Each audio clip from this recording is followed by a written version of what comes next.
Hello everybody, this is the Harbinger, this is Wingspan, the base edition once more, and the game is just giving me the perfect plan to open here. Would duck? Yes I would, wouldn't I? So, opening hand wooden duck is really powerful because you already know what you want to do. You want to build a forest engine where you can get cards and food in the same thing. And then you want to expand on that to build a decent grasslands engine over time. So, the good thing about that is that we already have a really powerful card in our opening hand. The bad thing about opening the wooden duck is that it's really expensive. We need to spend a berry and a grain, and we also need to take 2 more food, so we can overpay for it if we want to pay for it with the if we want to have this as the first bird we are doing. Other things we could do here is the common yellowthroat and the ruddy duck are both decent cards that let us look at a lot of cards in the wetlands. We basically get to look at 3 cards and discard 1 of them.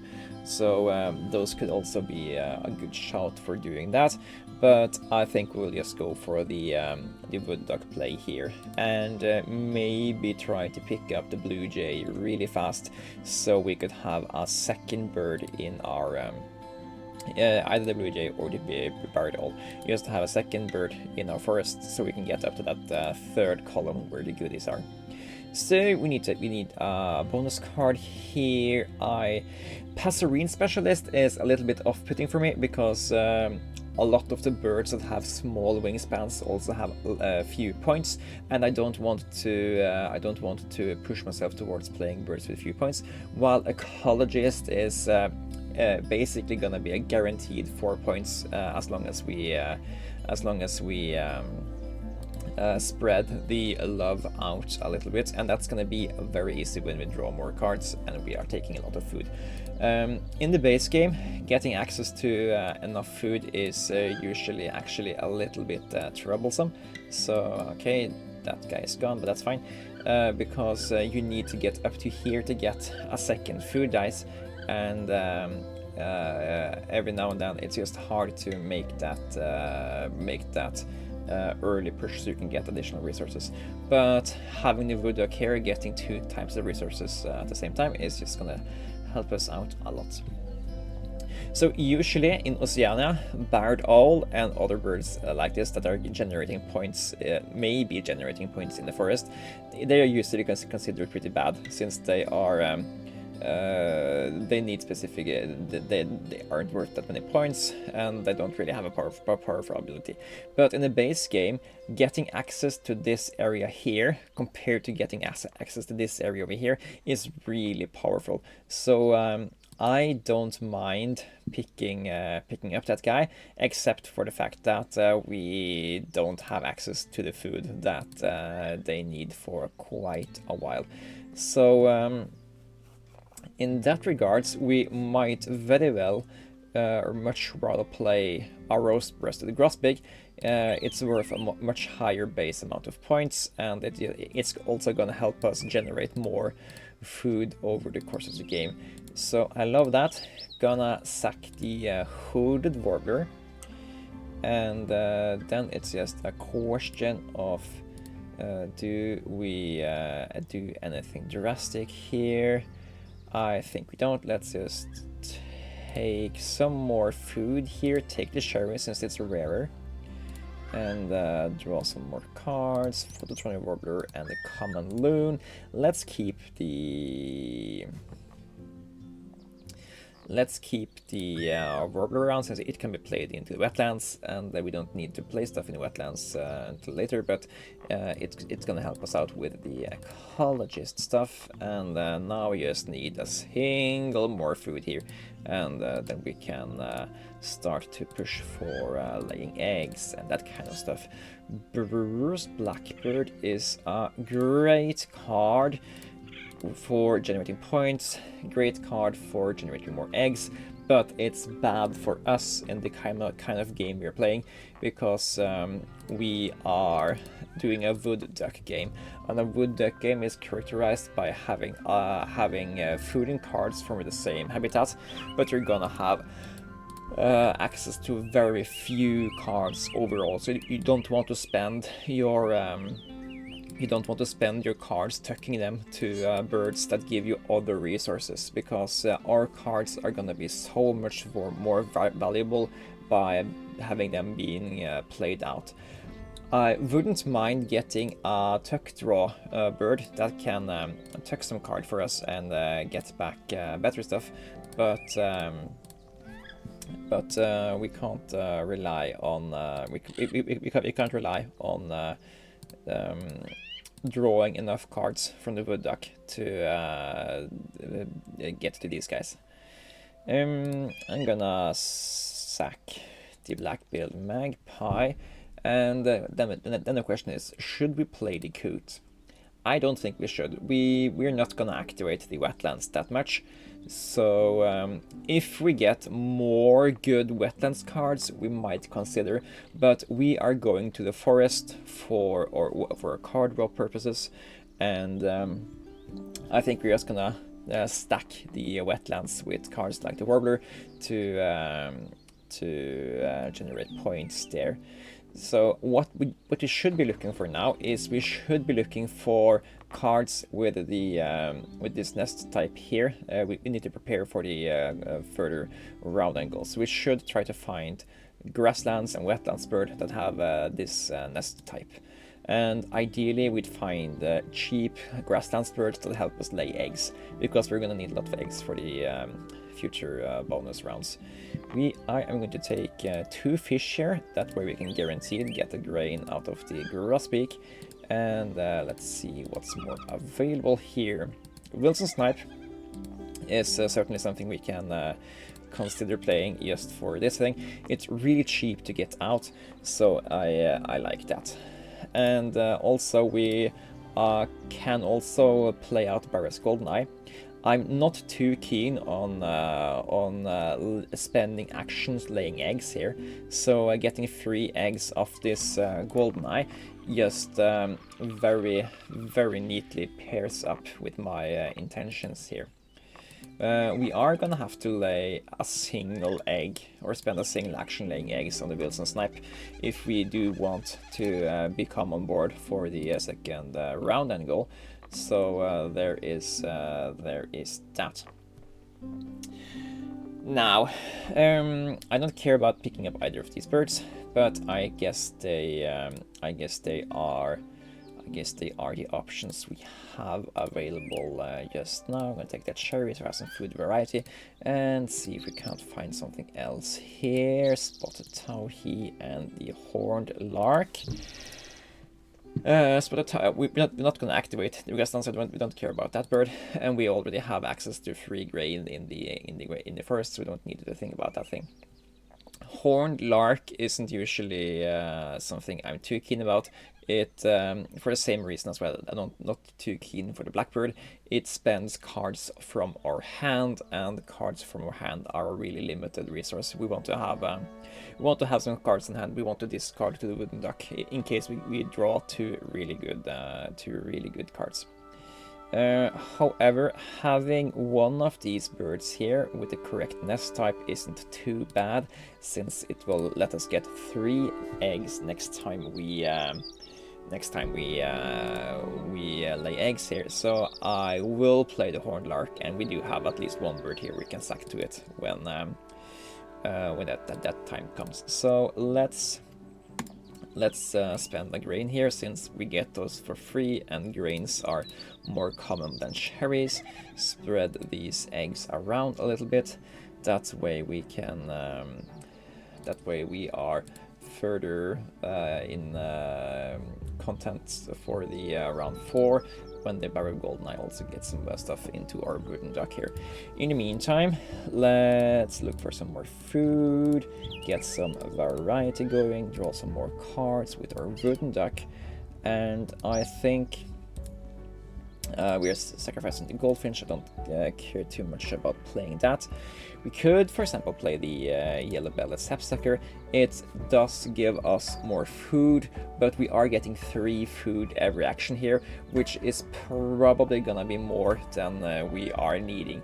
We are drawing 1 card per turn at max, and I don't think we are gonna get... more cards. I don't think we are going to get more than 1 card we want to play on turn on average, so we will have all the food we need to play the cards we need. So the future birds we're playing here are point generators. So let's just take the food, take the there, and see there, Greater Prayer Chicken, that's going to be played, and a Hinja, we can certainly consider playing that. It's decently high scoring. Gonna sack the bellied sapsucker, and I think we should work towards playing stuff like this, as it gives us more bonus cards, and bonus cards are neat future tasks to work towards. Bittern is also a high scoring card we could consider playing. So maybe we should pick up that. Let's work towards playing out these 2. Take a grain, take a fish, and take another grain out of here. And let's also pick up the bittern, as we have the food we want towards playing it, and the grosbeak there is not going to be played. It's going to be thrown back into the wilds. Then we get that egg for free. Hello and thank you. And now we want to kind of push eggs into the forest whenever we can. First things first, play that thing and spend the egg out of the horned lark. And now they want us to play either predator birds or rodent-eating birds. And so the rhododendrons would make the bittern better, and the falconer would make the anahinja better. So I think it does matter. Canada Goose can actually be a decent shout for us. We are getting 3 grains here, and we could play it up here to get 1, 2, 3, 4, 5, 6, 7 point activations when we also want to push a large amount of eggs. But it's a little bit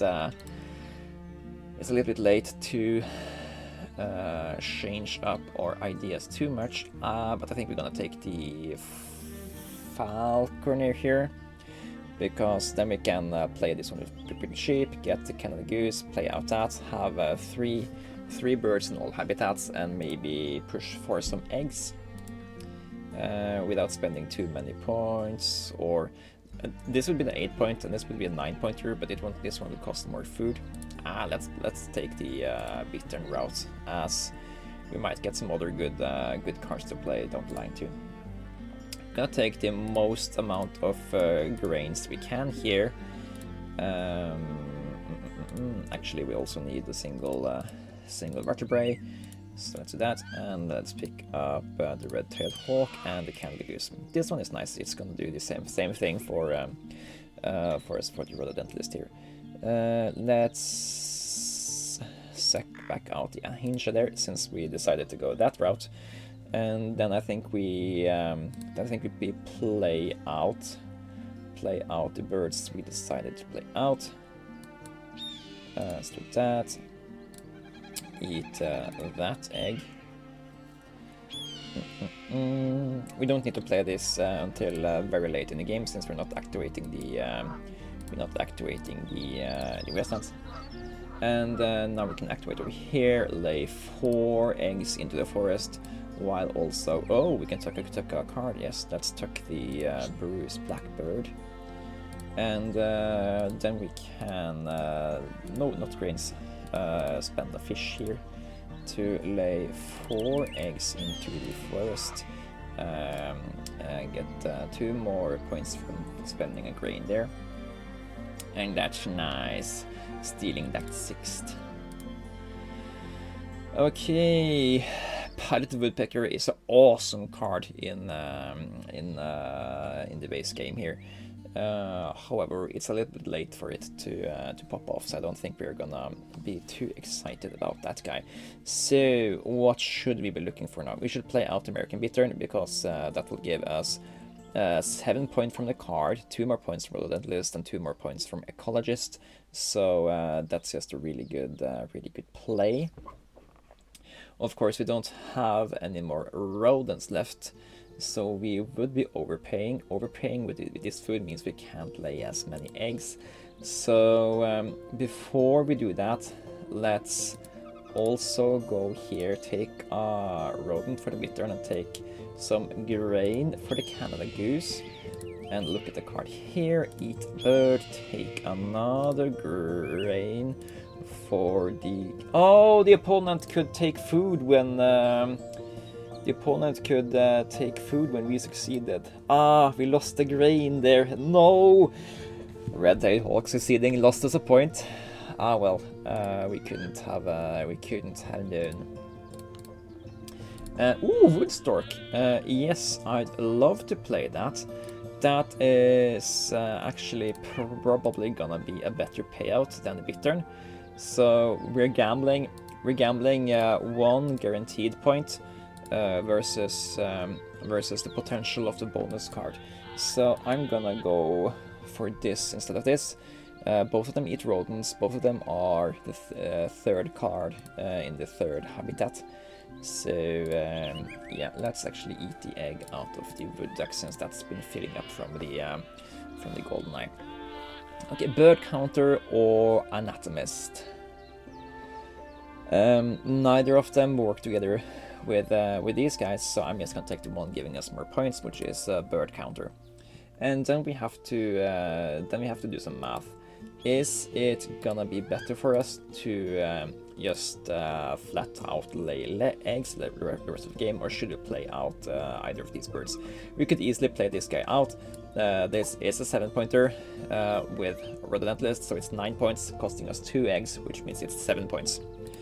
So that we can do. We can also go here, 1, 2, 3, 4 eggs, 5, 6 points with the Canada goose, and we would get more eggs online for the sets of 3 eggs. If we get more than 2 sets, we could get 7 points here, and I think laying eggs twice here would be better than laying eggs once and playing one of these. So I'm at least gonna go here first, fill out 1, 2, 1, 2 here, and cache the grain for some tucked cards. Ideally, we would had another grain here, but the red-tailed hawk made sure of that not happening. So we can't currently do that, but we can try to catch the opponent here. Let's actually let's oh yeah, let's sack the food here. In theory, the opponent could play birds in the grasslands twice, and then we would want these cards in our hands so we can tuck them to the horned lark. Now they can only do it once, and I'm thinking of a different mechanism from Oceania that's not applied in the base game. So never mind. We have 7 eggs here, so let's just get even distribution of these eggs here, and that's that. That's game. That's how to play the wooden duck in your opening hand in the base Oceania game. You build out your forest with abilities to generate 3 food as fast as possible, and then you fill it out with cards that generate your points, either from activating them or through your bonus cards. And you also spend your remaining turns trying to fill out your grasslands so you can lay eggs over the rest of the game. And doing that, we earned ourselves 100 points, which is a pretty good score in in the base game. It's nothing to brag to a high score, at least, right? But it's very much a decent score that should beat your friends every now and then, at least when you're lucky enough to open your wooden duck. Anyways, thank you guys for watching. This is the Harbinger playing the base game of Wingspan on Steam. I will see you guys in the next one. Bye bye.